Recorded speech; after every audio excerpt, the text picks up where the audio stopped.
You're about to hear a story of a brother who women flung themselves out without any effort. How did he do it?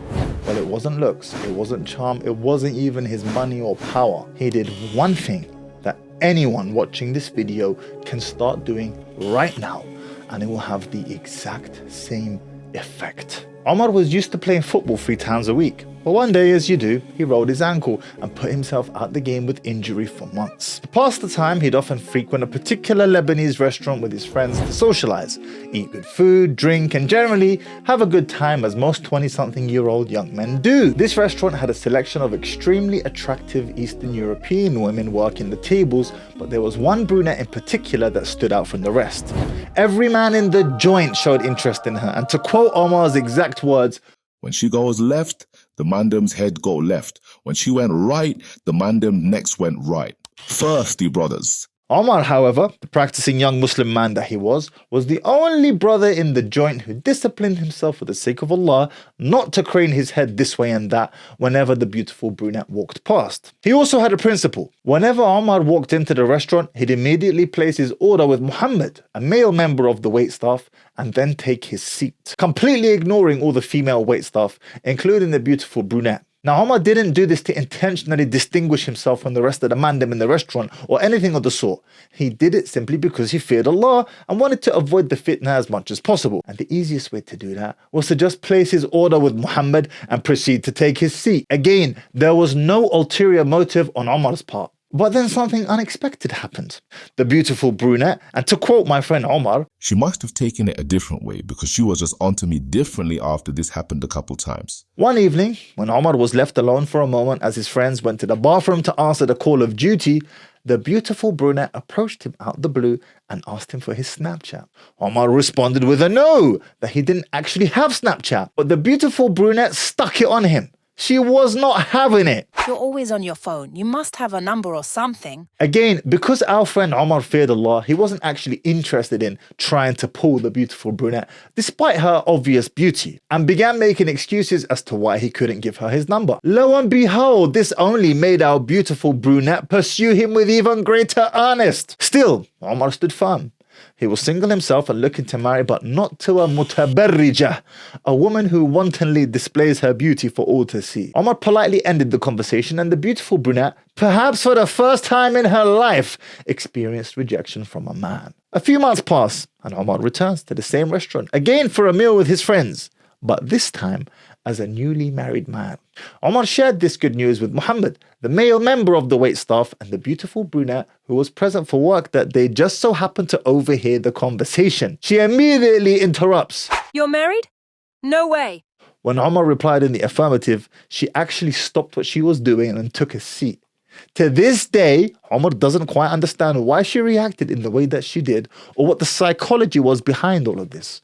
After all, she was a very attractive woman who was coveted by so many other men. Allow me to explain what happened in her mind and how you can weaponize this power for yourself and enhance your own marriage prospects. The Messenger of Allah ﷺ was recorded to have said in an authentic hadith that whoever makes the hereafter his priority, Allah will make his heart rich with contentment, make his wealth and family gathered around him, and life will come to him without him even asking for it. The dunya is very much like your shadow. Chase after it and you'll never catch it. Turn your back on it and it will have no choice but to follow you.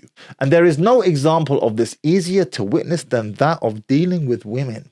Creatures of innate beauty as they are, men cannot help but ogle at them as they walk by. And this is why Allah commanded the believing men to lower their gaze first before the believing women in the Quran. Now, with this in mind, you'll have figured out by now that women are used to this attention. It does not flatter them. Rather, it disgusts them how weak men are for their beauty.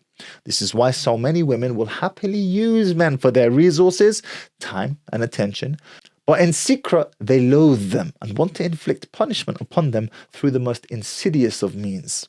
So when a man like Omar comes along and is completely indifferent towards the beauty of a woman, unimpressed and unaffected, this instantly captures her attention for 3 reasons. Number 1, she's subtly offended.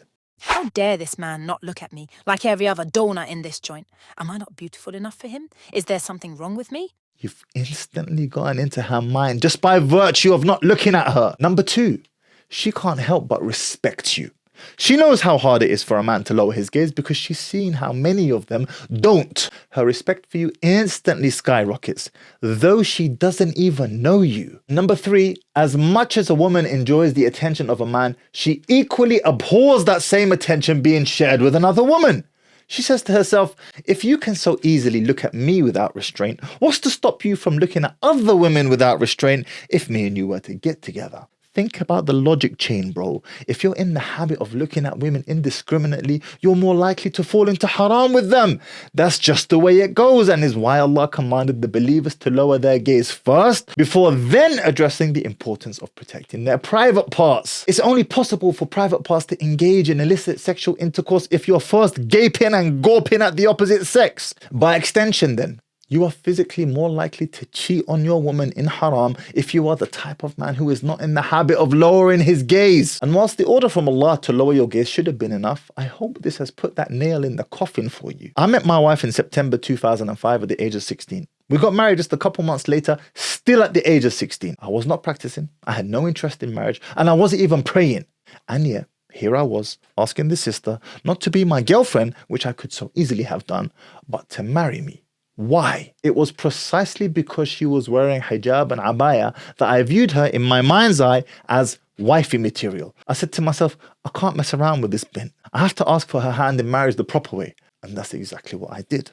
And by Allah, were it not for the fact that she was covered according to the Islamic dress, I would never have even dreamt of asking her to marry me, especially at such a young age, no less. You can watch the full video on that story right here.